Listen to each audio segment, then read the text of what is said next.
नमस्कार, good morning. मैं doctor Abhay Singh Rajpurohit और हम पढ़ रहे हैं भारतीय संविधान और भारत की राज व्यवस्था।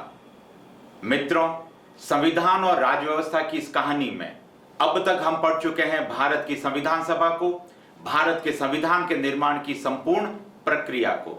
यहां तक हम पढ़ चुके हैं। आज हमें पढ़ना है भारत के संविधान की विशेषताओं को। जैसा कि मैंने आपको पिछली कक्षाओं में बताया था कि विश्व का सबसे ज्यादा अद्भुत, विलक्षण और सबसे शानदार संविधान है भारत का संविधान। क्या है भारत के संविधान की विशेषताएं, क्या है भारत के संविधान की प्रकृति, आइए जानें इन महत्वपूर्ण बिंदुओं को।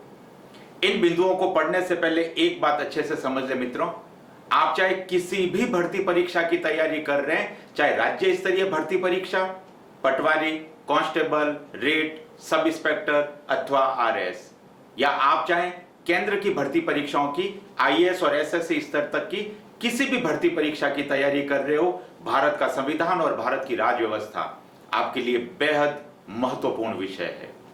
परीक्षा की दृष्टि से तो इंपॉर्टेंट है ही है, क्योंकि ऐसी कोई भर्ती परीक्षा नहीं जिसमें संविधान और राज व्यवस्था से जुड़े हुए प्रश्न नहीं आते हो। बहुत बड़ी मात्रा में इससे जुड़े हुए सवाल आते हैं मित्रों। और दूसरा, भारत का एक जागरूक नागरिक होने के नाते भारत का शासन, प्रशासन, राज व्यवस्था जानना बेहद जरूरी है, क्योंकि भारत का संविधान आपको एक जागरूक नागरिक बनाता है, आपको आपके अधिकारों का और आपके कर्तव्यों का बोध कराता है। और अगर आपने भारत का संविधान बेहद बढ़िया तरीके से पढ़ रखा है तो आप शोषण से मुक्त हो जाते हैं, आप जागरूक बन जाते हैं, और न केवल स्वयं जागरूक बनते हैं बल्कि आप औरों को भी जागरूक बना सकते हो। तो परीक्षा की दृष्टि से भी और आपकी निजी जिंदगी के हिसाब से भी भारत का संविधान और भारत की राज व्यवस्था को जान लेना बहुत जरूरी है। आप किसी भी दिन का अखबार उठा करके देखें, जो हेडलाइन बनती है वो भारत की राज व्यवस्था, शासन, प्रशासन और संविधान से जुड़ी हुई होती है। अगर आपने संविधान अच्छे से पढ़ रखा है तो आप बेहद बढ़िया तरीके से इन सारी चीजों को समझ और जान पाएंगे। तो आइए शुरू करें हमारा आज का टॉपिक, भारत के संविधान की विशेषताएं। भारत के संविधान की विशेषताएं, और विशेषताओं के क्रम में मित्रों बात करें पहली विशेषता की। भारत के संविधान की पहली विशेषता है मित्रों कि भारत का संविधान लिखित एवं निर्मित संविधान है। भारत का संविधान लिखित संविधान है, भारत का संविधान निर्मित संविधान है। क्या मतलब हुआ इसका? पिछली कक्षा में हम इसी बात का जिक्र कर चुके हैं, एक बार वापस से जान लें। लिखित अथवा निर्मित का तात्पर्य केवल इतना भर नहीं है, ध्यान रखें कि लिखा हुआ है, यह बिल्कुल सही जवाब नहीं है। इसका सही जवाब है कि वह संविधान जो निश्चित समय में लिखा गया हो, वह संविधान जो निश्चित समय में लिखा गया हो, अर्थात जिसके लिखे जाने का समय निश्चित हो, और वह संविधान जिसे निश्चित लोगों के द्वारा लिखा गया हो, अर्थात लिखने वाले लोग भी निश्चित हो। अब बताइए, भारत के संविधान के संबंध में, क्या भारत का संविधान निश्चित समय में लिखा गया है? आप कहेंगे बिल्कुल। 9 दिसंबर 1946 संविधान लिखना शुरू किया, 26 नवंबर 1949 संविधान को लिख लिया हमने। 2 साल 11 महीने 18 दिन और 5 घंटे का समय। अब बताइए समय कैसा? तो आप कहेंगे सर बिल्कुल निश्चित समय। लिखने वाले लोग कैसे? क्या निश्चित थे? बिल्कुल निश्चित थे। क्यों? क्योंकि कैबिनेट मिशन के तहत सर्वप्रथम 389 लोग आए, माउंटबेटन योजना के तहत 324 लोग आए, और अंतिम पुनर्गठित संविधान सभा में 299 लोग थे। इसका मतलब संविधान सभा में क्या सदस्यों की संख्या निश्चित थी? तो आप कहेंगे बिल्कुल निश्चित थी। तो संविधान को लिखने का समय कैसा? निश्चित। संविधान को लिखने वाले लोग कैसे? निश्चित। अब बताइए भारत का संविधान कैसा? तो आपका जवाब होगा कि भारत का संविधान लिखित संविधान, भारत का संविधान निर्मित संविधान है। यह हुई संविधान की पहली विशेषता, लिखित एवं निर्मित संविधान। आते हैं दूसरी विशेषता पर। दूसरी विशेषता यह कहती है कि भारत का संविधान विश्व का सबसे बड़ा संविधान है, या आप यूं भी कह सकते हैं कि भारत का संविधान विश्व का सबसे बड़ा लिखित संविधान है। सबसे बड़े से क्या तात्पर्य है मित्रों, इस बात को समझें। बड़े से अभिप्राय दो तरीके से हैं कि हमारे संविधान में जो शब्द लिखे गए हैं वो सर्वाधिक ज्यादा है, विशालकाय संविधान है भारत का, और संविधान में इतने ज्यादा शब्द, इतने ज्यादा उपबंध विश्व के किसी अन्य संविधान में नहीं है। इसका मतलब शाब्दिक दृष्टि से भी आप कहेंगे कि भारत का संविधान विश्व का सबसे बड़ा संविधान है। और दूसरा सबसे बड़े संविधान का जो मूल आधार है वो ये कि भारत के संविधान में 395 अनुच्छेद है, अर्थात आर्टिकल्स है, जिन्हें हम धाराएं भी कह लेते हैं सामान्य शब्दों में। भारत के संविधान को 22 भागों में विभक्त किया गया है और भारत के संविधान में 12 अनुसूचियां है, 12 शेड्यूल है। इस दृष्टि से, अनुच्छेदों की दृष्टि से विश्व के किसी भी देश के संविधान में 395 से अधिक अनुच्छेद नहीं है। और इसलिए आप कहते हैं कि इतना बड़ा संविधान, कितने अनुच्छेद 395, कितने भाग 22, कितनी अनुसूचियां 12, और इस लिहाज से भारत का संविधान बन जाता है विश्व का सबसे बड़ा लिखित संविधान। तो बताइए हुआ या नहीं बड़ा संविधान? तो आपका जवाब होगा भारत का संविधान विश्व का सबसे बड़ा लिखित संविधान है, विश्व का सबसे बड़ा निर्मित संविधान है। आते हैं तीसरी विशेषता पर। भारत के संविधान की तीसरी विशेषता यह कहती है कि भारत के अंदर संविधान की सर्वोच्चता है, सुपरमेसी ऑफ कॉन्स्टिट्यूशन, संविधान की सर्वोच्चता है। भिन्न भिन्न प्रतियोगी परीक्षाओं में इस प्रश्न को कई बार दोहराया गया है मित्रों। प्रश्न पूछा जाता है कि भारत में सर्वोच्च कौन? क्या भारत का संविधान, क्या भारत की संसद, क्या भारत का सुप्रीम कोर्ट या कोई और? तो हमारा जवाब होगा कि भारत में सर्वोच्चता है भारत के संविधान की, क्योंकि भारत का पूरा शासन और प्रशासन, चाहे वो भारत का राष्ट्रपति है, चाहे वो भारत का प्रधानमंत्री और मंत्री परिषद है, चाहे भारत की संसदीय प्रणाली है, सारी की सारी संविधान के अधीन है, संविधान से बंधी हुई है और संविधान द्वारा नियंत्रित और निर्देशित है। कोई व्यक्ति, कोई समुदाय, कोई धर्म और भारत का शासन संविधान से परे नहीं है, संविधान से बाहर और संविधान से अलग नहीं है। तो हम सब संविधान के भीतर है, हमारा अस्तित्व संविधान के भीतर है। तो अब बताइए भारत में किसकी सर्वोच्चता होगी? तो आपका जवाब होगा भारत में संविधान की सर्वोच्चता है, क्योंकि भारत का पूरा शासन और पूरा का पूरा प्रशासन संविधान के तहत नियंत्रित और संचालित होता है। तो भारत में किसकी सर्वोच्चता होगी? भारत में संविधान की सर्वोच्चता है। इस बात को ध्यान रखना है। यह है भारत के संविधान की तीसरी विशेषता। आइए बात करें संविधान की चौथी विशेषता। चौथी विशेषता हम आपसे पूछे कि बताइए भारत में किसकी संप्रभुता है? एक शब्द आता है मित्रों, संप्रभुता, सॉवरेंटी। संप्रभुता से तात्पर्य है शासन संचालन की शक्ति किसके पास है, पावर किसके पास है। जब भी शब्द आता है संप्रभुता तो ध्यान रखें भारत में संसदीय संप्रभुता है। इस शब्द को जरा गौर से सुनना है। भारत में संसदीय संप्रभुता है, अर्थात भारत में पार्लियामेंट्री सॉवरेंटी है। इसका मतलब जान लें, कहने को तो भारत में संविधान सर्वोच्च है, परंतु भारत में कानून बनाने की शक्ति, विधि निर्माण की शक्ति किसके पास है? तो आप कहेंगे कि भारत में विधि निर्माण की शक्ति है संसद के पास। संसद से मेरा तात्पर्य है लोकसभा और राज्यसभा दोनों सदन मिलकर विधि बनाते हैं और अंत में महामहिम राष्ट्रपति उसे हस्ताक्षरित करते हैं। तो इसका मतलब विधि निर्माण की शक्ति, कानून बनाने की शक्ति किसमें निहित है? संसद में निहित है। और संसद कानून बनाकर संविधान में संशोधन करके संविधान में नए प्रावधान जोड़ भी सकती है और संविधान के प्रावधानों को हटा भी सकती है। तो अब बताइए भारत में किसकी संप्रभुता है? तो आपका जवाब होगा भारत में संसदीय संप्रभुता है। भारत में कौन सर्वोच्च है? तो आप कहेंगे भारत में संविधान सर्वोच्च है। ध्यान रखें, एक शब्द बदलते ही हमारा उत्तर बदल जाता है। ध्यान रखें इसको। तो जब भी कभी परीक्षा में इस तरह के प्रश्न आ जाए तो शब्दों पे गौर करना है। वीरेंद्र सहवाग की तरह सीधा शॉट नहीं मार देना है। पहले प्रश्न पढ़ें, प्रश्न की प्रकृति को पढ़ें, विकल्प देखें और फिर बहुत विवेक पूर्वक सही उत्तर, सही विकल्प का चयन करना है।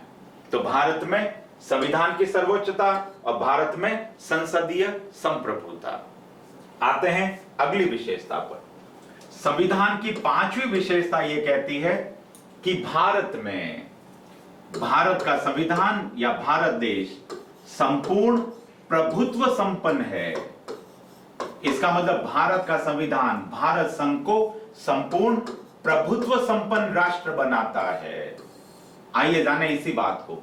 ये जो शब्द है संपूर्ण प्रभुत्व संपन्न, आपको पता होगा भारत के संविधान की प्रस्तावना में, उद्देशिका में ये शब्द निहित है और भारत के संविधान की प्रस्तावना ये घोषित करती है कि भारत संपूर्ण प्रभुत्व संपन्न राष्ट्र है।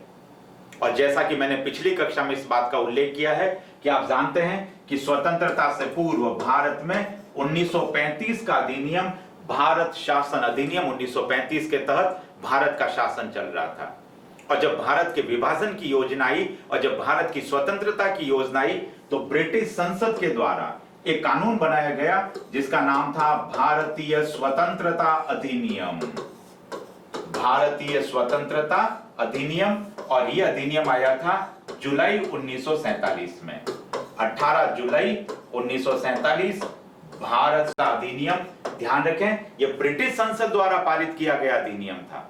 और इस अधिनियम में यह कहा गया कि धार्मिक आधार पर भारत का विभाजन हो जाएगा, भारत और पाकिस्तान दो पृथक राष्ट्र बन जाएंगे, दोनों देशों की पृथक पृथक संविधान सभाएं होगी, और जब तक दोनों देशों का संविधान नहीं बन जाता तब तक दोनों देशों में 1935 का अधिनियम चलता रहेगा, 1935 का अधिनियम प्रभावी रहेगा। इसका मतलब स्वतंत्रता के बाद भी भारत एक अधिराज्य था, एक डोमिनियन स्टेट था, क्योंकि अभी भी 1935 का अधिनियम भारत में चल रहा है। और जैसे ही हमने भारत का संविधान लागू किया 26 जनवरी 1950, अब अधिराज्य का कलंक हट गया। अब भारत डोमिनियन स्टेट नहीं रहा है, ध्यान रखें। अब भारत कैसा देश बन गया? अब भारत बन गया संपूर्ण प्रभुत्व संपन्न। इसका मतलब अब भारत में शासन की अंतिम शक्ति न तो ब्रिटिश संसद के पास है न ब्रिटिश क्राउन के पास है। तो किसके पास है भारत के शासन की अंतिम शक्ति? यह प्रश्न कई बार परीक्षा में आया है। तो भारत में शासन की अंतिम शक्ति है मित्रों भारत की जनता के पास। ऐसा क्यों? तो आप कहेंगे कि चाहे राज्य सरकार हो अथवा केंद्र सरकार हो, दोनों ही सरकारों का जो निर्वाचन होता है वो भारत की जनता के द्वारा किया जाता है। हर 5 साल बाद जब चुनाव होते हैं तब इन नेताओं के भविष्य का निर्माण आप लोग करते हैं। और जिस समय आप मतदान के लिए जा रहे होते हैं आपको ऐसा लगता है कि आप भारत के राजा हैं और आप भारत के भावी राजनीतिक भविष्य का निर्माण कर रहे होते हैं। तो इसका मतलब आपकी सरकार, आपके प्रतिनिधि आपके द्वारा निर्वाचित है। तो अब बताइए भारत कैसा देश है? तो आप कहेंगे भारत संपूर्ण प्रभुत्व संपन्न राष्ट्र है। भारत में शासन की अंतिम शक्ति किस में निहित है? तो जवाब क्या होगा? भारत की जनता में निहित है। अब भारत के माई बाप भारत की जनता है। तो यह है संपूर्ण प्रभुत्व संपन्न। आइए बात करें अगली विशेषता की। संविधान की अगली विशेषता यह कहती है कि भारत में पंथ निरपेक्षता होगी। पंथ निरपेक्षता, सेक्युलरिज्म, जिसको हम बोलचाल की भाषा में धर्म निरपेक्षता भी कह लेते हैं। ध्यान रखें मित्रों, धर्म निरपेक्षता शब्द का संविधान में कहीं कोई उल्लेख नहीं है। और आपसे पूछे कि इस पंथ निरपेक्षता शब्द का संविधान में कहां उल्लेख है, तो क्या जवाब होगा? आपका जवाब होगा कि पंथ निरपेक्षता का उल्लेख भारत के संविधान की प्रस्तावना में है, भारत के संविधान की उद्देशिका में है। पर ध्यान रखना है मित्रों, हमारे मूल संविधान में कहीं भी पंथ निरपेक्षता या धर्म निरपेक्षता शब्द का कोई भी उल्लेख नहीं था। जैसा कि आप जानते हैं इंदिरा गांधी के द्वारा जब संविधान का 42वां संविधान संशोधन किया गया था, याद रखना है 42वां संविधान संशोधन, 42 कॉन्स्टिट्यूशनल अमेंडमेंट। और ये 42वां संविधान संशोधन कब हुआ? तो आप कहेंगे ये 42वां संविधान संशोधन हुआ था 1976, 1976। और इसके तहत हमारी प्रस्तावना में संशोधन करके इसमें कुछ शब्द जोड़े गए और उन 3 शब्दों में एक शब्द ये जोड़ा गया पंथ निरपेक्षता। तो अब हमारे संविधान की प्रस्तावना में पंथ निरपेक्षता शब्द का उल्लेख है, धर्म निरपेक्षता शब्द का उल्लेख नहीं है। सामान्यतः पंथ निरपेक्षता और धर्म निरपेक्षता दोनों को पर्यायवाची समानार्थी शब्दों के रूप में प्रयुक्त किया जाता है। अब आपके दिमाग में एक प्रश्न उठेगा, ये पंथ निरपेक्षता क्या है? तो पंथ निरपेक्षता से दो तरह के अभिप्राय निकलते हैं मित्रों, ध्यान रखना है। नंबर एक, पहला अर्थ कि भारत की सारे के सारे नागरिकों को धार्मिक अधिकार प्राप्त है, धार्मिक स्वतंत्रता प्राप्त है। आपने पढ़े हैं भारत के संविधान में अनुच्छेद 25, 26, 27 और 28, जो आपको अपने धर्म का पालन करने, अपने धर्म को चुनने, अपने धर्म का प्रचार करने, धार्मिक संस्थाएं बनाने, धार्मिक चंदा देने, ये सारी के सारे अधिकार और स्वतंत्रताएं प्रदान करते हैं। इसका मतलब भारत के हर नागरिक के पास धार्मिक स्वतंत्रताएं हैं। नागरिकों पर राज्य के द्वारा किसी प्रकार का धार्मिक प्रतिबंध नहीं लगाया जा सकता। चूंकि हम धार्मिक रूप से स्वतंत्र है, हमें अपने धर्म को मानने, चुनने और प्रचार प्रसार का अधिकार है। इसका मतलब भारत कैसा देश है? पंथ निरपेक्ष। पंथ निरपेक्षता का एक दूसरा अभिप्राय और भी है मित्रों, कि भारत राज्य का स्वयं का कोई राजधर्म नहीं होगा, अर्थात भारत संघ का कोई राजधर्म नहीं होगा। भारत किसी एक धर्म विशेष का प्रचार प्रसार नहीं करेगा। भारत सरकार किसी एक धर्म को बढ़ावा नहीं देगी। भारत सरकार सारे धर्मों के प्रति सम दृष्टिकोण रखेगी। तो भारत सरकार की नजर में सारे धर्म एक समान माने जाएंगे और भारत की जनता को अपने धार्मिक अधिकारों को मानने और धार्मिक स्वतंत्रताओं का पालन करने का अधिकार है। तो इसका मतलब भारत कैसा देश हुआ? तो आपका जवाब होगा भारत पंथ निरपेक्ष हुआ। क्या संविधान में धर्म निरपेक्षता शब्द का उल्लेख है? नहीं है। क्या मूल संविधान में कहीं भी पंथ निरपेक्षता या धर्म निरपेक्षता शब्द का उल्लेख था? आपका जवाब होगा नहीं था। वर्तमान में पंथ निरपेक्षता संविधान में कहां लिखी हुई है? तो आप कहेंगे ये प्रस्तावना में लिखी हुई है। कब लिखा गया इसको, कब जोड़ा गया इसको? तो बिल्कुल स्पष्ट रूप से आप कहेंगे 42वां संविधान संशोधन 1976 पंथ निरपेक्षता शब्द को प्रस्तावना में शामिल किया गया। तो इससे यह स्पष्ट होता है कि भारत कैसा देश या भारत के संविधान ने हमको क्या दिया। हमारा जवाब होगा कि भारत के संविधान ने हमको पंथ निरपेक्षता प्रदान की है।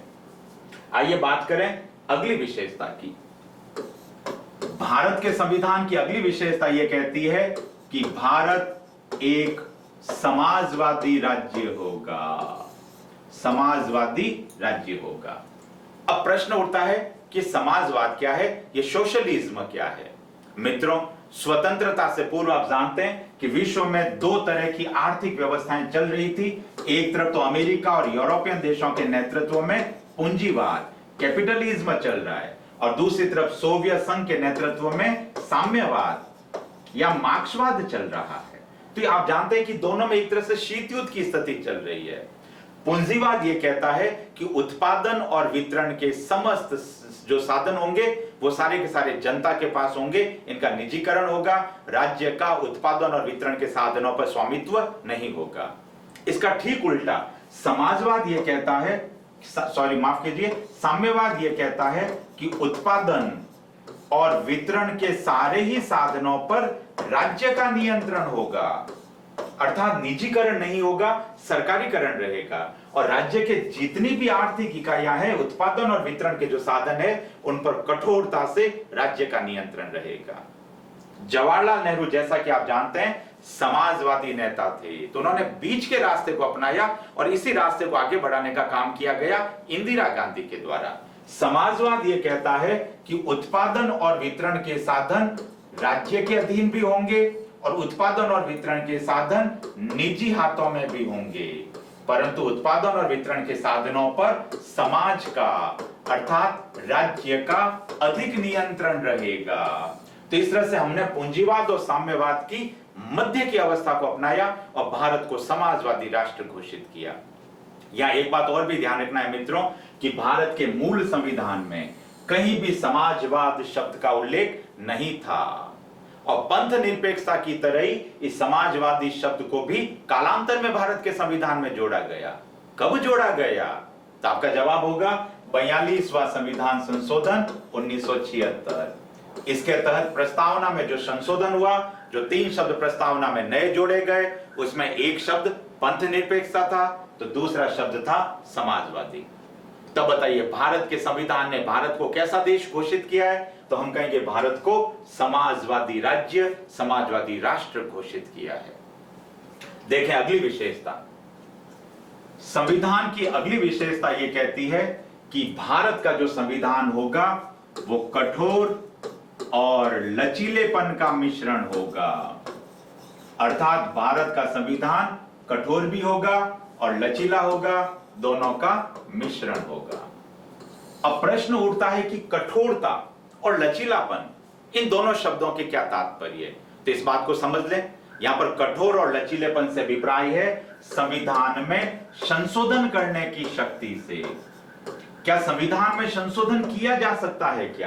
क्या संविधान में नए प्रावधान जोड़े जा सकते हैं? क्या संविधान में लिखे गए प्रावधानों को हटाया जा सकता है? क्या ये सारी की सारी चीजें आती है संविधान संशोधन, कॉन्स्टिट्यूशनल अमेंडमेंट। और जैसा कि आप जानते हैं कि भारत के संविधान के अनुच्छेद 368 आर्टिकल 368 में संविधान संशोधन प्रक्रिया का उल्लेख है। और यहां से दो तरह की बातें निकलती है कि हमारे संविधान के कुछ अनुच्छेद उपबंध ऐसे हैं जिनमें संशोधन करना बेहद सरल है, और संविधान के कुछ अनुच्छेद ऐसे हैं जिनमें संशोधन करना बेहद मुश्किल है। अब यहां से बहुत सारे प्रश्न निकलते हैं मित्रों। क्या क्या प्रश्न बनते हैं, आइए मैं उन प्रश्नों के बारे में बताऊं। अगर मैं आपसे पूछूं कि बताइए भारत के संविधान में, मैं भारत के संविधान की बात कर रहा हूं, ध्यान रखना है, संविधान में संशोधन के कितने प्रकार है? मेरा पहला सवाल यह है कि भारत के संविधान में संशोधन के कितने प्रकार है। और मेरा दूसरा सवाल यह है कि अनुच्छेद 368 में संशोधन के कितने प्रकार है। यह प्रश्न भिन्न भिन्न प्रतियोगी परीक्षाओं में कई बार पूछा जा चुका है और आगे भी पूछा जाएगा, क्योंकि यहां से बहुत ज्यादा कंफ्यूजन निकलते हैं। तो देखिए यहां से दो तरह के प्रश्न बनते हैं, ध्यान रखें। अगर आपसे पूछा जाए कि संविधान में संशोधन के कितने प्रकार, तो आपका जवाब होगा संविधान में संशोधन के 3 प्रकार। अभी चर्चा करेंगे हम लोग 3 प्रकारों की। और आपसे पूछा जाए कि अनुच्छेद 368 में संशोधन के कितने प्रकार, तो आपका जवाब होगा 2 प्रकार। तो वापस सुने, संविधान में 3 प्रकार से संशोधन की प्रक्रिया का उल्लेख है और अनुच्छेद 368 में 2 प्रकार की प्रक्रिया का उल्लेख है। आइए जाने कौन कौन से, क्योंकि इसको पढ़ने से हमको समझ में आएगा कि हमारे संविधान में संशोधन की शक्ति या संविधान की जो प्रकृति है वो कठोर और लचीलेपन का मिश्रण किस प्रकार है। आइए समझें इसी बात को वापस से। जैसा कि मैंने अभी आपको बताया कि संविधान में कठोरता भी है और संविधान में लचीलापन भी है। मैं सबसे पहले बात कर रहा हूं संविधान में लचीलापन। हमारे संविधान संशोधन का जो पहला प्रकार है साधारण बहुमत से संशोधन। साधारण बहुमत से संशोधन। साधारण बहुमत से क्या अभिप्राय है मित्रों? तो ध्यान रखें, साधारण बहुमत से अभिप्राय है कि मतदान हेतु कुल कितने सदस्य उपस्थित है। कुल उपस्थित सदस्य, जो मतदान हेतु उपस्थित सदस्य है उसका आधा कर लें और प्लस 1। मैंने ये बात नहीं बोली है मित्रों कि सदन में कुल सदस्य है, मैंने ये शब्द नहीं इस्तेमाल किया है। मैंने तो ये कहा है कि सदन में मतदान हेतु उपस्थित सदस्यों का आधा, उसका 1 ज्यादा। ये बहुत ही आसान सा तरीका है संविधान में संशोधन करने का, इसको कहते हैं साधारण बहुमत। और हमारे संविधान के कुछ अनुच्छेद ऐसे हैं जो इन साधारण बहुमत के माध्यम से संशोधित किए जाते हैं। जैसे मैं आपको उदाहरण दूं कि अनुच्छेद 1 जिसमें हमारे देश के नाम का प्रावधान है, अनुच्छेद 2 जो अर्जित और विजित राज्यों का प्रावधान करता है, अर्थात भारत संघ में बाहरी राज्यों को भी मिलाया जा सकता है। अनुच्छेद 3 भारत की संसद किसी भी राज्य का नाम बदल सकती है।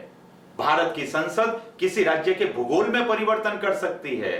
भारत की संसद किसी राज्य का विभाजन करके नया राज्य बना सकती है। ये सारे के सारे संशोधन कैसे होंगे? साधारण बहुमत से।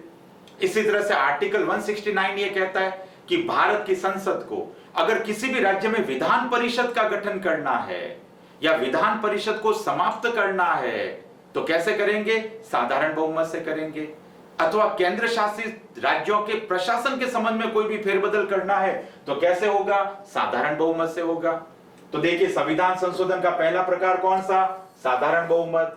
कैसे होगा साधारण बहुमत? तो आप कहेंगे कि सदन में मतदान है तो उपस्थित सदस्यों का आधा कर लो, उसमें एक जोड़ दो, इतने बहुमत से प्रस्ताव पारित हो जाएगा।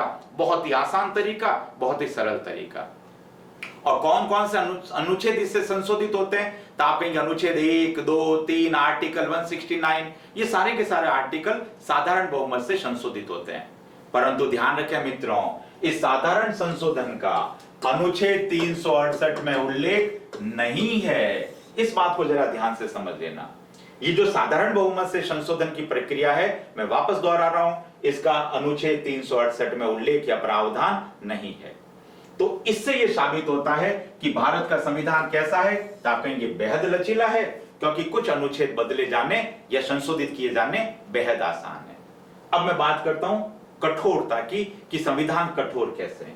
तो हमारे संविधान के कुछ ऐसे अनुच्छेद है मित्रों जिन्हें संशोधित किया जाना कठिन है, और यह है संविधान संशोधन का दूसरा तरीका। दूसरा तरीका क्या कहता है? दूसरा तरीका कहता है विशेष बहुमत द्वारा संशोधन। विशेष बहुमत द्वारा संशोधन। हमारे संविधान के अधिकांश अनुच्छेद इसी विधि से संशोधित होते हैं, जिसे आपने नाम दिया है विशेष बहुमत। विशेष बहुमत क्या कहता है? विशेष बहुमत में दो बातों का प्रावधान है मित्रों, ध्यान रखना है।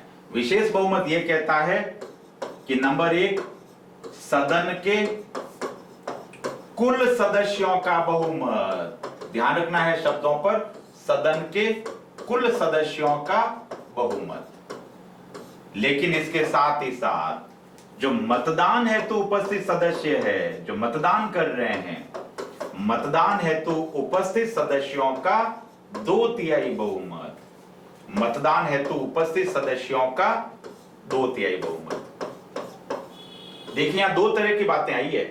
विशेष बहुमत यह कहता है कि जब भी सदन के दोनों सदनों में इस तरह के अनुच्छेद संशोधन के लिए प्रस्तुत किए जाएंगे, जब सदन के पटल पर, तो क्या होना चाहिए? नंबर 1, उस पर संशोधन के लिए सदन के कुल सदस्यों का साधारण बहुमत होना चाहिए, परंतु इसके साथ साथ जो मतदान के लिए उपस्थित सदस्य है उनका भी 2/3 बहुमत होना चाहिए। तो आप कहेंगे ये थोड़ा कठोर तरीका है। वापस सुने, सदन के कुल सदस्यों का साधारण बहुमत और मतदान हेतु उपस्थित सदस्यों का 2/3 बहुमत, ये कठोर तरीका है, और हमारे संविधान के अधिकांश अनुच्छेद इसी विधि से संशोधित किए जाते हैं। क्या विशेष बहुमत के संशोधन का अनुच्छेद 368 में उल्लेख है? आप कहेंगे हाँ बिल्कुल है, इसका 368 में उल्लेख है। तो यह था दूसरा तरीका जो यह साबित करता है कि भारत का संविधान कैसा है? कठोर है। आइए संविधान संशोधन के तीसरे प्रकार की बात करें, जो यह साबित करता है कि भारत के कुछ अनुच्छेदों को, संविधान के कुछ अनुच्छेदों को संशोधित करना बेहद कठिन है, और उसका क्या प्रावधान है? आइए उसकी बात करें। संविधान संशोधन का तीसरा प्रावधान यह कहता है कि हमारे संविधान के कुछ ऐसे अनुच्छेद है जो संसद के द्वारा संशोधित तो होंगे ही होंगे, और संसद जब संशोधन करेगी तो विशेष बहुमत से करेगी। अभी मैंने इसका उल्लेख किया विशेष बहुमत का, लेकिन केवल संसद के विशेष बहुमत से काम नहीं चलने वाला है मित्रों।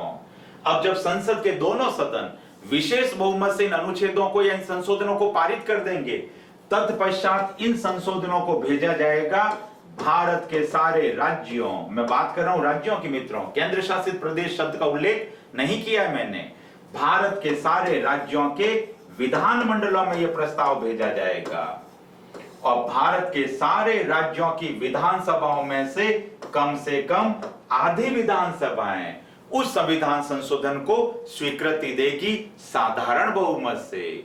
इसका मतलब संसद के दोनों सदन विशेष बहुमत से संविधान में संशोधन करेंगे, तत्पश्चात भारत के सारे राज्यों में से कितने राज्य? कम से कम आधे राज्य साधारण बहुमत से उस प्रस्ताव को स्वीकृति देंगे, तब वो संविधान संशोधन माना जाएगा। मित्रों ये बेहद कठिन तरीका है, और इस संशोधन का उल्लेख भी अनुच्छेद 368 में है। इसलिए मैंने आपको कहा था कि आर्टिकल 368 में दो प्रकार के संशोधनों का उल्लेख है, दूसरा और तीसरा प्रकार, और संविधान में 3 प्रकार के संशोधनों का उल्लेख है। तीसरा तरीका बेहद कठिन तरीका है। अब आपके मन में प्रश्न आएगा कि वो कौन से अनुच्छेद है जो इस तीसरी विधि से संशोधित किए जाते हैं, तो इसके बारे में भी जान लें। भारत के राष्ट्रपति का निर्वाचक मंडल, आर्टिकल 54 की बात कर रहा हूं, कौन लोग राष्ट्रपति को वोट देंगे। भारत के राष्ट्रपति के निर्वाचन की विधि और प्रक्रिया, आर्टिकल 55 की बात कर रहा हूं। मित्रों, इसमें कोई भी संशोधन करना है तो इस तीसरी विधि से होगा। अगर आप भारत की सुप्रीम कोर्ट और अगर आप भारत के राज्यों के हाई कोर्ट, उच्च न्यायालयों के कार्य, शक्तियां, निर्वाचन और क्षेत्राधिकार के संबंध में कोई भी संशोधन करना चाहते हैं तो इस तीसरी विधि से होगा। अगर आप भारत की संघ की कार्यपालिका शक्ति का विस्तार या बदलाव करना चाहते हो, अगर आप राज्यों की कार्यपालिका शक्ति में विस्तार या बदलाव करना चाहते हो मित्रों, तो इस तीसरी विधि से संशोधित होंगे। अगर आप केंद्र और राज्यों की शक्तियों के विभाजन यानी 7वीं अनुसूची में कोई बदलाव करना चाह रहे हो, तो वो बदलाव भी किस विधि से होगा? तीसरे तरीके से होगा। और अगर आप स्वयं आर्टिकल 368 में किसी भी प्रकार का संशोधन करना चाहते हो, तो भी इसी तीसरी विधि से होगा। तो हमारे संविधान के कुछ अनुच्छेद इस तीसरी विधि से संशोधित होते हैं और अधिकांश अनुच्छेद दूसरी विधि से संशोधित होते हैं। तो अब अगर आपसे पूछा जाए, बताइए पूरे संविधान में संशोधन के कितने प्रकार, तो आपका जवाब होगा 3 प्रकार। अनुच्छेद 368 में संशोधन के कितने प्रकार?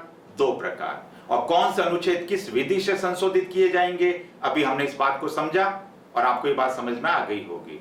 अब बताओ भारत का संविधान कैसा संविधान है? तो आप कहेंगे भारत का संविधान कठोर भी है और भारत का संविधान लचीला संविधान भी है। बात करें अगली विशेषता की। संविधान की अगली विशेषता यह कहती है कि भारत में स्वतंत्र एवं निष्पक्ष न्यायपालिका होगी, यानी भारत की जो जुडिशरी होगी वो स्वतंत्र और निष्पक्ष होगी। न्यायपालिका से हमारा अभिप्राय है सर्वोच्च न्यायालय, उच्चतम न्यायालय और राज्यों के हाई कोर्ट्स, उच्च न्यायालय।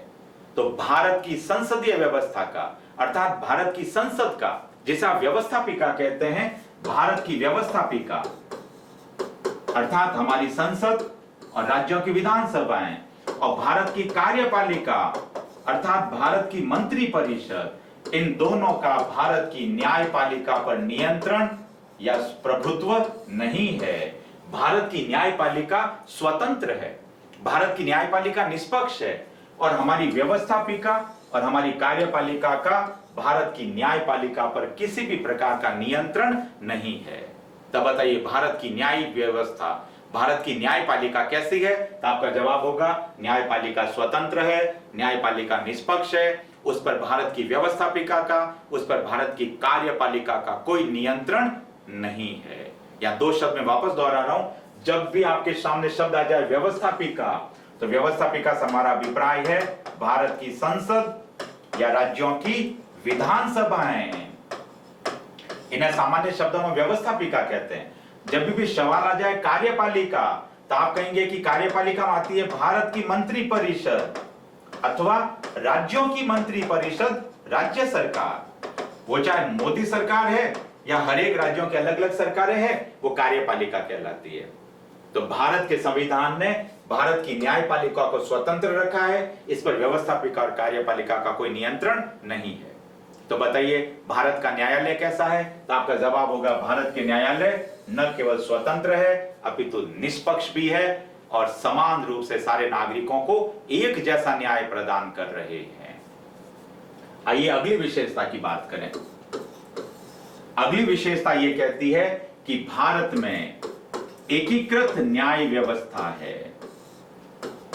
एकीकृत न्याय व्यवस्था, एकीकृत न्याय व्यवस्था यह कहती है कि भारत के सभी राज्यों में और भारत के केंद्र में एक समान विधि होगी, एक समान कानून होगा और अमेरिका की तरह अलग अलग राज्यों में अलग अलग कानूनी प्रावधान नहीं होंगे। हर राज्यों में उच्च न्यायालय होंगे और उच्च न्यायालय के ऊपर सर्वोच्च शक्ति के रूप में होगा उच्चतम न्यायालय या सुप्रीम कोर्ट। अर्थात सुप्रीम कोर्ट के अधिकार क्षेत्र में आते हैं सभी राज्यों के उच्च न्यायालय और उच्च न्यायालयों के अधीन आते हैं सारे के सारे जिला और सत्र न्यायालय, सेशन कोर्ट और डिस्ट्रिक्ट कोर्ट। और इस सुप्रीम कोर्ट द्वारा, उच्चतम न्यायालय द्वारा दिया गया कोई भी निर्णय भारत के सभी राज्य क्षेत्रों पर सभी केंद्र शासित प्रदेशों पर और सभी हाईकोर्ट यानी उच्च न्यायालय पर बाध्यकारी रूप से लागू होता है। इसका मतलब भारत की कोई भी राज्य सरकार, भारत का कोई भी व्यक्ति और भारत के कोई भी अधीनस्थ न्यायालय सुप्रीम कोर्ट के दिए गए फैसलों को मानने से इनकार नहीं कर सकते। तो भारत में एक समान कानून व्यवस्था है, भारत में एक समान न्याय प्रणाली है और भारत में न्यायिक प्रणाली का जो अंतिम केंद्र है, सर्वोच्च शक्ति है, वो है सुप्रीम कोर्ट। तो बताइए भारत में कैसी शासन व्यवस्था? तो आप कहेंगे भारत में एकीकृत न्याय व्यवस्था है। आते हैं अगली विशेषता पर। भारत के संविधान की अगली विशेषता यह कहती है कि भारत में न्यायिक पुनरावलोकन का प्रावधान है। शब्द है न्यायिक पुनरावलोकन, परीक्षा की दृष्टि से काफी महत्वपूर्ण। इसे आप न्यायिक समीक्षा भी कह लेते हो, इसे आप न्यायिक पुनर्विलोकन शब्द भी आता है, जुडिशियल रिव्यू। और भारत के संविधान में न्यायिक पुनरावलोकन के प्रावधान संयुक्त राज्य अमेरिका से लिए गए हैं। क्या है न्यायिक पुनरावलोकन? न्यायिक पुनरावलोकन यह कहता है कि यदि भारत सरकार या राज्य सरकार, हमारी संसद या राज्यों के विधानमंडल कोई भी ऐसी विधि, कोई नियम, कोई उपनियम, कोई अधिनियम, किसी भी प्रकार का अध्यादेश या कोई भी ऐसा परिपत्र जारी करे जो भारत के संविधान के विरुद्ध हो, जो मौलिक अधिकारों का हनन करते हो या संविधान के विरुद्ध हो, तो हमारा न्यायालय ऐसी सारी विधियों की समीक्षा करके उन्हें अवैध या रद्द या निष्प्रभावी घोषित कर सकता है। अर्थात किसी भी विधि को न्यायालय में चुनौती दी जा सकती है और यदि वो विधि संविधान का उल्लंघन कर रही है तो न्यायालय उस विधि की समीक्षा करके उन्हें रद्द कर सकती है, उन्हें अवैध या शून्य घोषित कर सकती है। परीक्षा में पिछले सालों में कई बार ये प्रश्न आए हैं कि क्या भारत के संविधान में न्यायिक पुनरावलोकन का प्रावधान है? तो आपका जवाब होगा कि भारत के संविधान में न्यायिक पुनरावलोकन का प्रावधान जरूर है और भारत के संविधान का अनुच्छेद 13 न्यायिक पुनरावलोकन का आधार है। ध्यान रखें, अनुच्छेद 13 में न्यायिक पुनरावलोकन लिखा हुआ नहीं है, इस बात को ध्यान में रखना है। केवल अनुच्छेद 13 तो न्यायिक पुनरावलोकन का आधार है। आर्टिकल 13 यह कहता है कि सरकार द्वारा बनाए गए यानी राज्य द्वारा बनाई गई विधियों को न्यायालय में चुनौती दी जा सकती है, न्यायालय उनकी समीक्षा कर सकता है, उन्हें रद्द घोषित कर सकता है। तो क्या भारत के संविधान में न्यायिक पुनरावलोकन शब्द का उल्लेख है? आप कहेंगे नहीं। पर यह कहां छिपा हुआ है न्यायिक पुनरावलोकन, इसका आधार कहां पर है? तो आप कहेंगे कि अनुच्छेद 13 में न्यायिक पुनरावलोकन का आधार मौजूद है। तो भारत में न्यायिक पुनरावलोकन न्यायालय को शक्तियां प्रदान करता है और कहीं न कहीं संसदीय विधि के ऊपर न्यायिक नियंत्रण को स्थापित किया गया है। आइए अगली विशेषता की बात करें। संविधान की अगली विशेषता यह कहती है कि भारत में एकल नागरिकता होगी, यानी एकहरी नागरिकता होगी, सिंगल सिटीजनशिप। एकल नागरिकता से हमारा अभिप्राय क्या है मित्रों? जब भी यह प्रश्न आता है एकल नागरिकता, तो तुरंत से हम लोग जवाब दे देते हैं कि भारत का व्यक्ति केवल भारत संघ का ही नागरिक हो सकता है, इसके अलावा उसे अन्य देश के नागरिक होने का अधिकार नहीं है। और यदि कोई व्यक्ति अन्य देश की नागरिकता ग्रहण कर ले तो भारत संघ की नागरिकता समाप्त हो जाएगी। पर यह बिल्कुल सही जवाब नहीं है मित्रों, ध्यान रखें। आप भारतीय विधि के तहत, आप भारतीय सरकार की अनुमति से भारत के नागरिक रहते हुए अन्य देशों के नागरिक भी बन सकते हो, परंतु एकल नागरिकता यह कहती है कि भारत में भारत के हर एक व्यक्ति को नागरिकता प्रदान करने का कार्य केवल और केवल संसद के द्वारा ही किया जा सकता है। अर्थात संसद ही तो आपको भारत की नागरिकता प्रदान करती है और संसद ही आपकी नागरिकता का विलोपन करती है, आपसे आपकी नागरिकता छीनती है।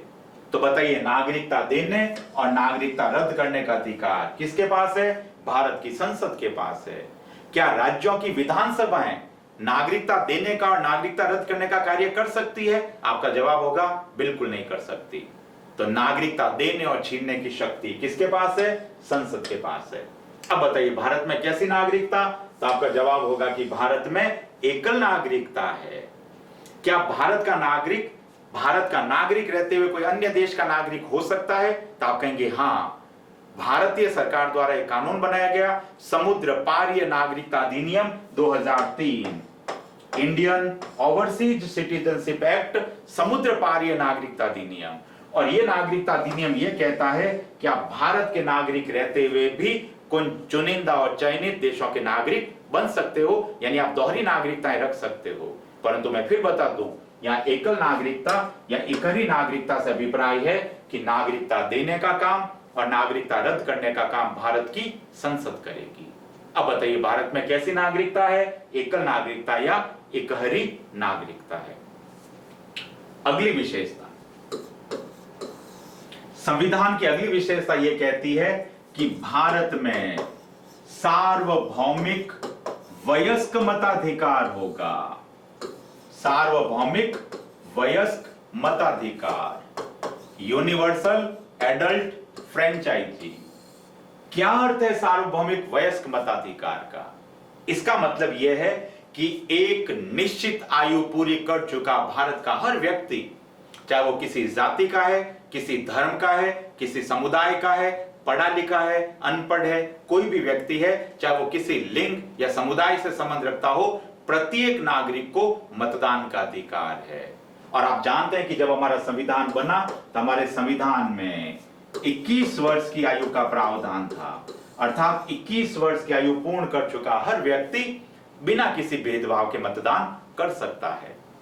तो मतदान की आयु 21 वर्ष से घटाकर वर्तमान में कितनी कर दी गई है? 18 वर्ष कर दी गई है।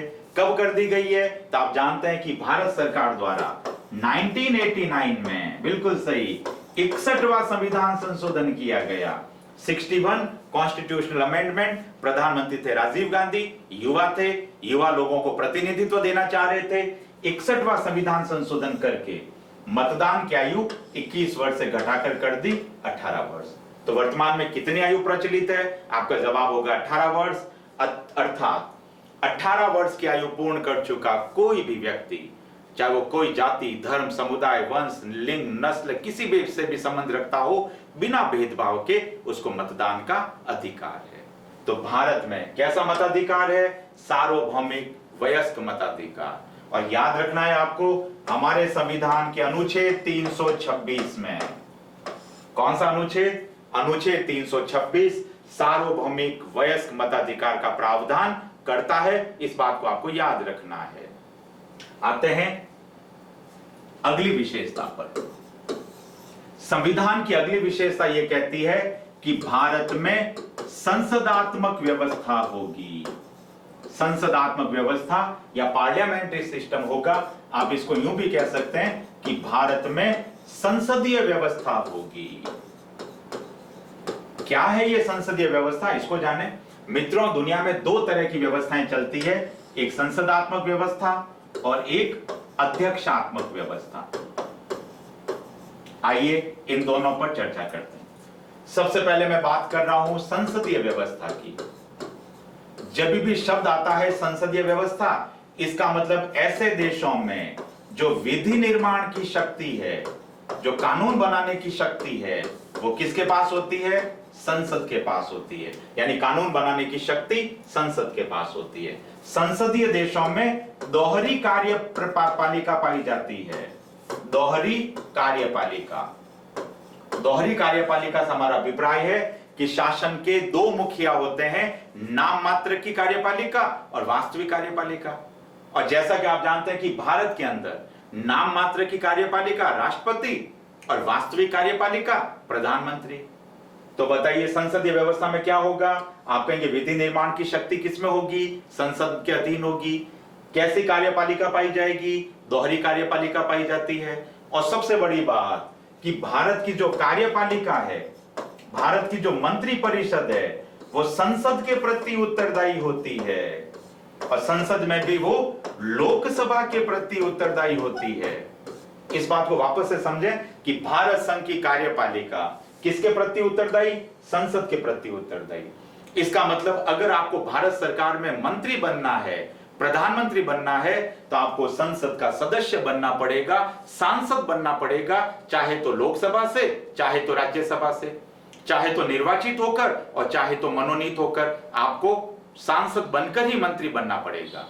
और यदि आप बिना सांसद रहे मंत्री बनते हो, बिल्कुल बन सकते हो, परंतु कब तक? अधिकतम 6 माह तक, अर्थात 6 माह के भीतर भीतर आपको संसद की सदस्यता लेनी होगी, सांसद बनना पड़ेगा, वरना आपको मंत्री पद से त्यागपत्र दे देना पड़ेगा। तो मंत्री बनने के लिए, कार्यपालिका का सदस्य बनने के लिए आपको व्यवस्थापिका का सदस्य यानी सांसद बनना जरूरी है। और एक बात और कि सारी की सारी जो कार्यपालिका मंत्री है वो किसके प्रति उत्तरदायी है? तो आप कहेंगे लोकसभा के प्रति, क्योंकि लोकसभा बहुमत से कभी भी अविश्वास प्रस्ताव पारित करके संपूर्ण मंत्री परिषद को भंग कर सकती है, त्यागपत्र देने को बाधित कर सकती है। तो सरकार तब तक रहेगी, मंत्री तब तक रहेंगे जब तक लोकसभा में आपका बहुमत है, लोकसभा में आपके पास विश्वास है। तो अब बताओ, भारत की कार्यपालिका किसके प्रति उत्तरदायी? संसद के प्रति, और संसद में भी लोकसभा के प्रति। और सबसे बड़ी महत्वपूर्ण बात कि संसदीय व्यवस्था में ये जो कार्यपालिका होती है ये जनता द्वारा निर्वाचित होती है, और यहां पर शासन की जो शक्ति है वो प्रधानमंत्री के पास होती है। इसका मतलब संसदीय व्यवस्था में संसद की संपूर्ण शक्तियों का निर्वहन या संपूर्ण शक्तियों का केंद्र प्रधानमंत्री होता है। तो मित्रों, ये सारी बातें तो किसकी हो गई? संसदीय व्यवस्था की। भारत कैसा देश है? भारत संसदात्मक व्यवस्था वाला देश है। और संसदीय व्यवस्था का सबसे बेहतरीन और शानदार उदाहरण कौन? तो आप कहेंगे इंग्लैंड संसदीय व्यवस्था का सबसे बेहतरीन उदाहरण है, संसदीय व्यवस्था का जनक है। अब मैं बात कर रहा हूं अध्यक्षात्मक व्यवस्था की। अध्यक्षात्मक व्यवस्था में क्या होगा? तो आप कहेंगे नंबर 1, यहां पर विधि निर्माण की जो शक्ति है वो अकेले संसद के पास नहीं है, वो वहां के राष्ट्रपति अथवा जो भी यहाँ का शासनाध्यक्ष है, शासन का जो प्रमुख होता है, विधि निर्माण की शक्ति इनके पास होती है। दूसरी बात, यहाँ दोहरी कार्यपालिका नहीं पाई जाती है, अर्थात नाम मात्र की और वास्तविक कार्यपालिकाएं नहीं पाई जाती है यहाँ पर। और सबसे बड़ी बात, अध्यक्षात्मक व्यवस्था में जो कार्यपालिका होती है वो व्यवस्थापिका के प्रति उत्तरदायी नहीं होती है। इसका मतलब ऐसे देशों में मंत्री बनने के लिए संसद का सदस्य होना बिल्कुल जरूरी नहीं है। और आप कहेंगे कि अध्यक्षात्मक व्यवस्था का सबसे बेहतरीन उदाहरण कौन? संयुक्त राज्य अमेरिका। तो आप देखिए, अमेरिका में विधि निर्माण की शक्ति राष्ट्रपति के पास भी है। अमेरिका में राष्ट्रपति के जितने भी मंत्री है वो वहां की संसद के प्रति उत्तरदायी नहीं है, उनका संसद का सदस्य होना जरूरी नहीं है, वो वहां के राष्ट्रपति के प्रति उत्तरदायी है। और वहां दोहरी कार्यपालिका नहीं पाई जाती है, वहां नाम मात्र का शासनाध्यक्ष नहीं होता है। और ऐसे देशों में, अध्यक्षात्मक व्यवस्था वाले देशों में शक्तियों का जो केंद्र होता है वो राष्ट्रपति होता है। और अध्यक्षात्मक व्यवस्था वाले देशों के उदाहरणों में आप कहेंगे अमेरिका, ऐसे देशों में नाम आता है फ्रांस का, ऐसे देशों में नाम आता है श्रीलंका का, और रूस और चीन भी कहीं ना कहीं अध्यक्षात्मक व्यवस्था के उदाहरण है। और संसदीय व्यवस्था में आप कहेंगे कि भारत और इंग्लैंड संसदात्मक व्यवस्था के उदाहरण है। अब बताइए, भारत कैसा देश है? तो आप कहेंगे भारत संसदात्मक या संसदीय व्यवस्था वाला देश है। ये सारी की सारी चीजें साबित करती है। अगली विशेषता, संविधान की अगली विशेषता ये कहती है कि भारत में संघात्मक शासन व्यवस्था है। संघात्मक या संघीय शासन व्यवस्था है, फेडरल सिस्टम है। या ध्यान रखें मित्रों, बहुत इंपॉर्टेंट बात, भारत संघीय देश नहीं है, यानी भारत संघीय राज्य नहीं है, परंतु भारत में व्यवस्थाएं कैसी है? तो आप कहेंगे कि भारत में संघात्मक शासन है। बड़ी रोचक बात है। देखो, भारत में संघात्मक शासन तो है, परंतु भारत संघीय राज्य फेडरल स्टेट नहीं है। इन दोनों शब्दों पर चर्चा करें। सबसे पहले मैं बात कर रहा हूं संघात्मक शासन। संघात्मक शासन व्यवस्था हमने प्रेरणा ली है कनाडा के संविधान से। और संघात्मक शासन व्यवस्था यह कहती है कि ऐसे देशों में केंद्र में अलग सरकार होगी और राज्यों में अलग सरकार होगी, यानी केंद्र और राज्यों में पृथक पृथक कार्यपालिकाएं, अलग अलग सरकारें होगी। और केंद्र सरकार और राज्य सरकार दोनों मिलकर शासन संचालन करेगी। अर्थात वो देश जहां पर शासन के दो केंद्र है, केंद्र सरकार यानी भारत के संदर्भ में मोदी सरकार, और राज्यों के संदर्भ में बात करें तो अलग अलग राज्यों के मुख्यमंत्री और उनकी सरकारें। तो जिस देश में केंद्र और राज्यों में भिन्न भिन्न सरकारें होती है और दोनों अलग अलग सरकारें मिलकर शासन संचालन करती है, ऐसी व्यवस्था को कहते हैं संघात्मक शासन। तो क्या भारत में संघात्मक शासन है? आपका जवाब होगा यस। क्या भारत में संघीय व्यवस्था है? जवाब होगा हां। परंतु क्या भारत संघीय राज्य है? क्या भारत फेडरल स्टेट है? तो आपका जवाब होगा नहीं। तो भारत कैसा राज्य है? तो ध्यान रखें, भारत संघीय राज्य नहीं है, भारत तो है राज्यों का संघ। देखो भारत के लिए क्या शब्द इस्तेमाल होता है? राज्यों का संघ, यूनियन ऑफ स्टेट्स, राज्यों का संघ। और हमारे संविधान का अनुच्छेद 1 आर्टिकल 1 ये घोषित करता है कि भारत राज्यों का संघ है, भारत यूनियन ऑफ स्टेट्स है। अब जरा इन दोनों में अंतर भी देख लें। पहले मैं बात कर रहा हूं संघीय राज्य, फेडरल स्टेट। संघीय राज्य यह कहता है कि वह राज्य जिसमें भिन्न भिन्न इकाइयों ने किसी संधि के तहत, किसी समझौते के तहत अपना एकीकरण किया हो, अपना विलय किया हो, अर्थात वह राज्य जिसकी भिन्न भिन्न इकाइयों ने किसी संधि या समझौते के तहत अपना एकीकरण किया हो और अपना शासन संचालन कर रहे हो, ऐसे देशों को हम कहते हैं संघीय राज्य। और संघीय राज्य का उदाहरण है अमेरिका। आप जानते हैं फिलाडेल्फिया समझौता हुआ, सम्मेलन हुआ। प्रारंभ में अमेरिका के 13 राज्य मिले, कालांतर में अमेरिका के 50 राज्य मिले। इन 50 भिन्न भिन्न राज्यों ने मिलकर एक संधि की, एक समझौता किया और एक महादेश बनाया, संयुक्त राज्य अमेरिका, यूएसए के नाम से। तो अमेरिका कितने राज्यों का संगठन है? 50 राज्यों का। और ये 50 राज्य संधि और समझौता करके मिलकर के एक देश बने। क्या अमेरिका के इन 50 राज्यों में से कोई भी राज्य अमेरिका से अलग हो सकता है, आजाद हो सकता है, इस संधि या समझौते को तोड़ सकता है? तो आपका जवाब होगा हां। तो कोई भी देश शामिल हो सकता है और कोई भी देश बाहर जा सकता है, इसे कहते हैं संघीय राज्य। अब आइए भारत के संदर्भ में बताइए, भारत का जब एकीकरण हुआ, मैं बात कर रहा हूं स्वतंत्रता के पश्चात, भारत के भिन्न भिन्न राज्य, भिन्न भिन्न रियासतें मिली, क्या कोई संधि हुई? क्या कोई समझौता हुआ? क्या रियासतों के राजाओं ने किसी समझौते के तहत भारत में अपना विलय किया? आपका जवाब होगा बिल्कुल नहीं। न कोई संधि, न कोई समझौता, बिना शर्त, बिना संधि, बिना समझौता रियासतों, राज्यों और सारे के सारे केंद्र शासित प्रदेशों का भारत में विलय हुआ है। इसका मतलब भारत के किसी भी राज्य को भारत से अलग और बाहर जाने का अधिकार नहीं है मित्रों। भारत वो चक्रव्यूह का मैदान है, ध्यान रखें। आप अंदर तो आ सकते हो, यानी हे अभिमन्यु तुम अंदर आ सकते हो, पर बाहर नहीं जा सकते। और यदि बाहर जाने का सोचा तो मारे जाओगे। इसका मतलब कोई भी राज्य भारत में शामिल हो सकता है, परंतु भारत का कोई भी राज्य, भारत की 1 इंच भूमि भारत से स्वतंत्र और आजाद नहीं हो सकती। तो इसका मतलब भारत कैसा राज्य है? भारत है राज्यों का संघ, यूनियन ऑफ स्टेट्स। और कहां लिखा हुआ है कि भारत राज्यों का संघ होगा? तो ध्यान रखें, संविधान के अनुच्छेद 1 में ऐसा लिखा है कि भारत राज्यों का संघ होगा। इसका मतलब कोई भी विदेशी राज्य भारत में शामिल हो सकता है। भारत की संसद किसी भी राज्य का अर्जन और विलय कर सकती है, परंतु भारत की 1 इंच भूमि भारत से अलग, आजाद, स्वतंत्र और पृथक नहीं हो सकती। तो भारत में कैसी व्यवस्था? फिर ध्यान रखें, भारत में संघात्मक व्यवस्था। परंतु भारत कैसा देश? तो आप कहेंगे भारत राज्यों का संघ। इसलिए भारत के संदर्भ में कथन चलता है कि भारत, ध्यान रखना है, कथन बड़ा इंपॉर्टेंट है कि भारत विभाजित राज्यों का अविभाजित संघ है। विभाजित राज्यों का अविभाजित संघ है। इसका मतलब भारत के राज्यों के टुकड़े किए जा सकते हैं, राज्यों का विभाजन करके नया राज्य बनाया जा सकता है, परंतु भारत संघ का विभाजन नहीं किया जा सकता। अर्थात भारत विच्छेदी राज्यों का अविच्छेदी संघ है। भारत विभाजित राज्यों का अविभाजित संघ है। इस शब्द को ध्यान रखना है, परीक्षा में सवाल आते हैं। इसका मतलब भारत कैसा राज्य? भारत है राज्यों का संघ। अगली विशेषता की बात करें,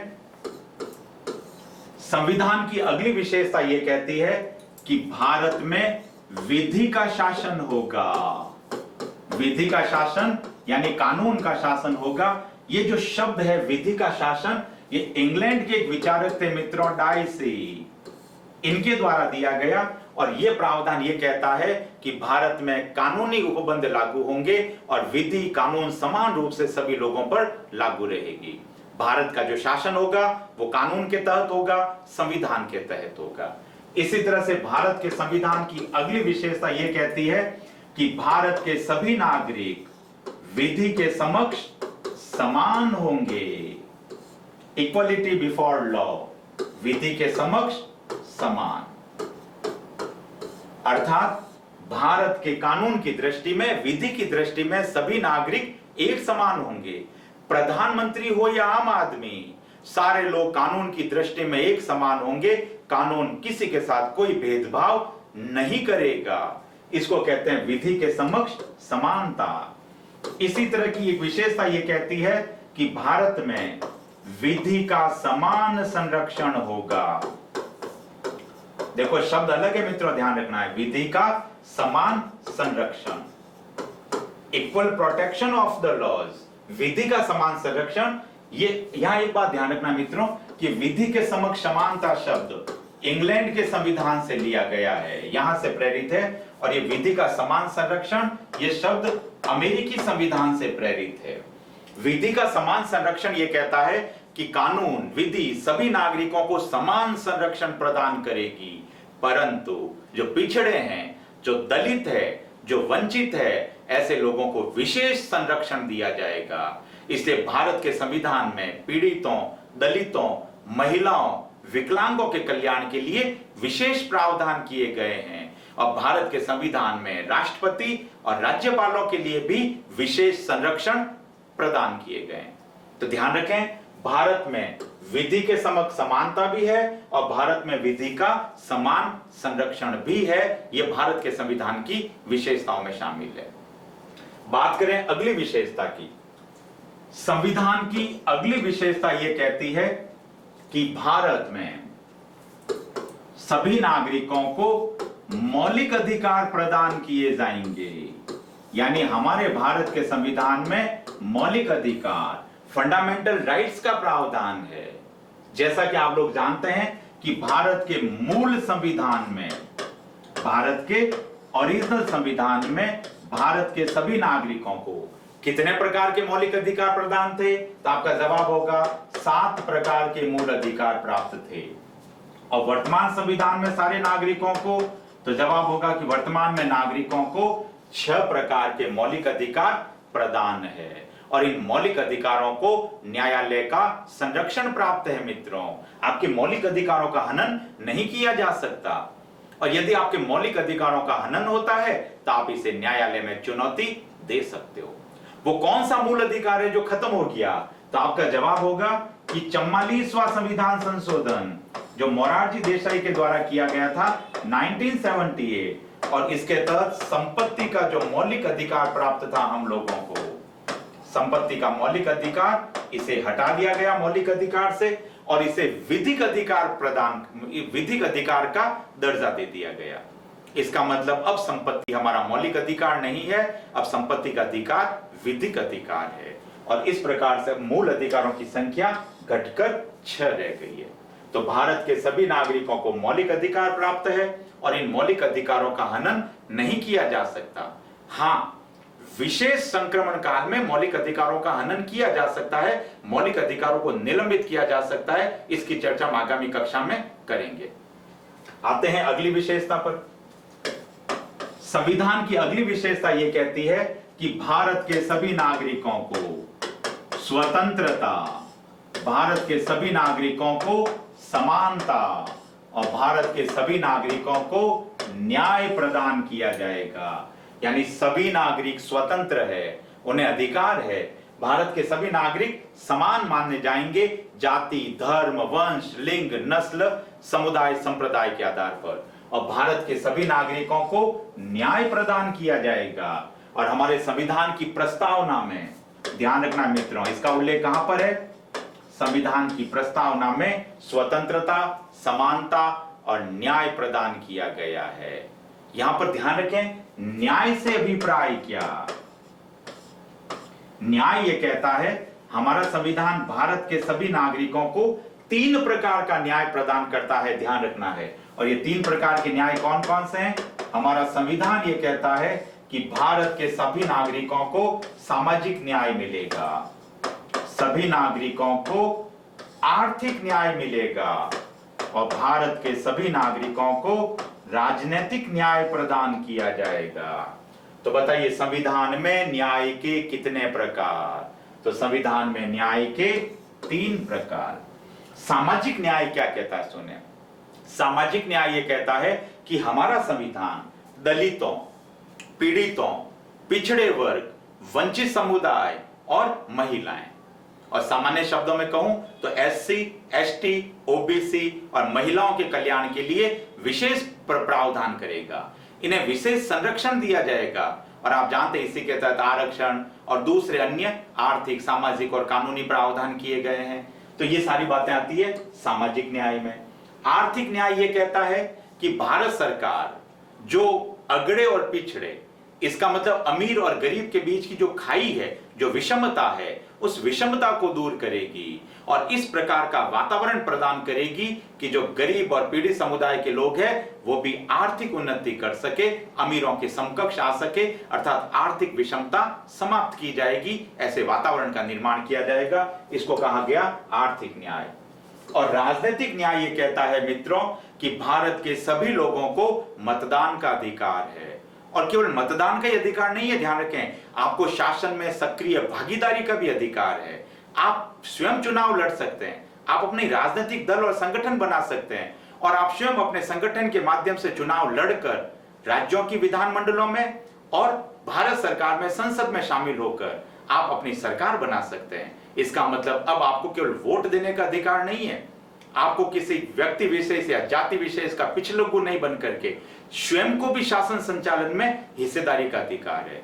इसका मतलब अब आप भी अरविंद केजरीवाल बन सकते हैं, अब आप भी हनुमान बेनीवाल बन सकते हैं। आपको राजनीतिक न्याय प्रदान है। तो वापस से बताइए, नागरिकों को कितने प्रकार के न्याय मिले हुए हैं? तो आप कहेंगे 3, सामाजिक न्याय, आर्थिक न्याय और राजनीतिक न्याय। आइए बात करें अगली विशेषताओं की। अगली विशेषता में आप कहेंगे कि भारत के संविधान में नीति निर्देशक तत्वों का प्रावधान है। नीति निर्देशक तत्व एक तरह से आप कहेंगे कि भारत सरकार के लिए, कार्यपालिका के लिए एक निर्देशन है। अर्थात कोई भी राज्य सरकार और केंद्र सरकार जब भी कोई योजना, कोई नियम, कोई कानून बनाएगी तो नीति निर्देशक तत्वों को ध्यान में रखते हुए बनाएगी। ये आप कहेंगे कि राज्य सरकार के लिए दिशा निर्देश है। नीति निर्देशक तत्व एक टॉर्च है जो राज्य सरकार और केंद्र सरकार को रास्ता दिखाती है कि किस प्रकार की नीतियां, किस प्रकार की योजनाएं बनानी है और किस प्रकार के कानून बनाए जाएंगे। तो नीति निर्देशक तत्व एक प्रकार से आप कह सकते हो कि घोषणा पत्र है, एक प्रकार का वादा है कि हम भारत के नागरिकों को ये चीजें प्रदान करेंगे, परंतु ये बाध्यकारी नहीं है मित्र, ध्यान रखना है, ये अवाद योग्य है। इसी प्रकार से संविधान की अगली विशेषताओं में बात करें तो भारत के संविधान में नागरिकों हेतु मूल कर्तव्य, मौलिक कर्तव्यों का भी उल्लेख है, फंडामेंटल ड्यूटीज। इसका मतलब भारत का संविधान आपको मूल अधिकार दे रहा है, तो बदले में आप राष्ट्र को क्या देंगे? तो बदले में आप अपने राष्ट्र को क्या देंगे? मूल कर्तव्य देंगे। और जैसा कि आप जानते हैं हमारे वास्तविक ओरिजिनल संविधान में मूल कर्तव्यों का उल्लेख नहीं था। तो कब जोड़ा गया मूल कर्तव्यों को संविधान में? तो आप कहेंगे कि संविधान में 42वां संविधान संशोधन किया गया 1976 और इसके लिए कमेटी भी बनाई गई थी, सरदार स्वर्ण सिंह समिति, और इसकी सिफारिशों के आधार पर हमारे संविधान में संशोधन करके एक नया भाग जोड़ा गया, भाग 4A। इसमें एक नया अनुच्छेद जोड़ा गया मित्रों, 51A, और इसके तहत कितने मौलिक कर्तव्य जोड़े गए? 10 मौलिक कर्तव्य।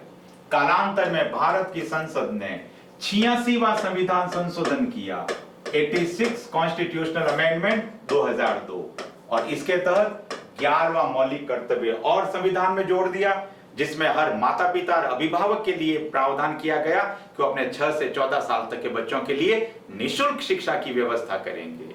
तो वर्तमान में भारत के संविधान में कितने मौलिक कर्तव्य है? 11। क्या हमारे इस मूल संविधान में मौलिक कर्तव्यों का उल्लेख था? तो आप कहेंगे नहीं था। कब जोड़ा गया इनको? तो जवाब होगा 42वां संविधान संशोधन 1976। इसके तहत 10 मौलिक कर्तव्य जोड़े गए और 86वां संविधान संशोधन 2002, इसके तहत 11वां मूल कर्तव्य जोड़ा गया। तब हमारे संविधान में 11 मौलिक कर्तव्य है।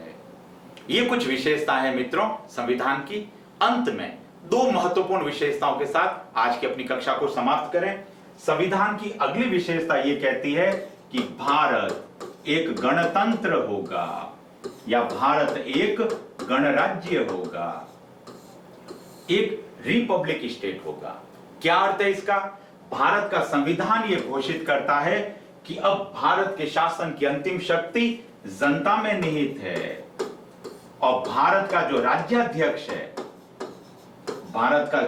राज्याध्यक्ष है, जिन्हें हम राष्ट्रपति कहते हैं, अब भारत का राष्ट्रपति आनुवांशिक नहीं है।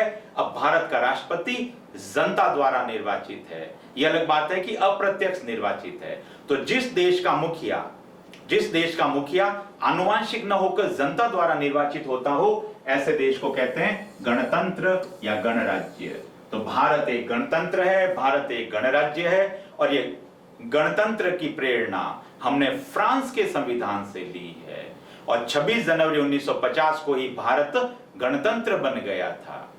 आइए बात करें अंतिम विशेषता की।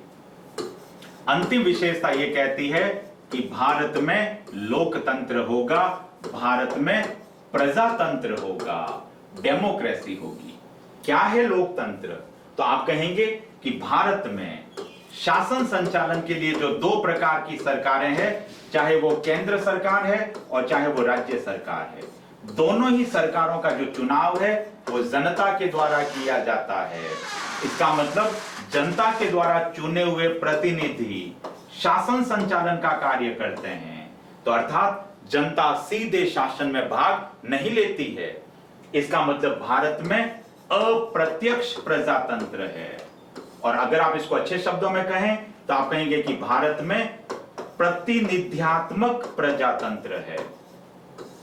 प्रतिनिध्यात्मक प्रजातंत्र अर्थात जनता के चुने हुए प्रतिनिधि, जनता के चुने हुए नुमाइंदे विधानसभाओं में और संसद में जाकर के केंद्र सरकार और राज्य सरकारों के रूप में शासन का संचालन करते हैं। इसका मतलब भारत में लोकतंत्र है, प्रजातंत्र है। परंतु कैसा प्रजातंत्र है? तो जवाब होगा अप्रत्यक्ष प्रजातंत्र है। भारत में प्रतिनिध्यात्मक प्रजातंत्र है। तो मित्रों, आज हमने बात की भारत के संविधान की प्रकृति की, भारत के संविधान की विशेषताओं की। आशा करता हूं बहुत सारी रोचक और ज्ञानवर्धक जानकारियां आपको मिली होगी और निश्चित रूप से ये सब जानने के पश्चात आपकी संविधान के प्रति श्रद्धा, आस्था और रुचि बढ़ी होगी, ऐसा मैं मानता हूं। तो आज अपनी कक्षा को यही समाप्त करें। धन्यवाद। जय हिंद।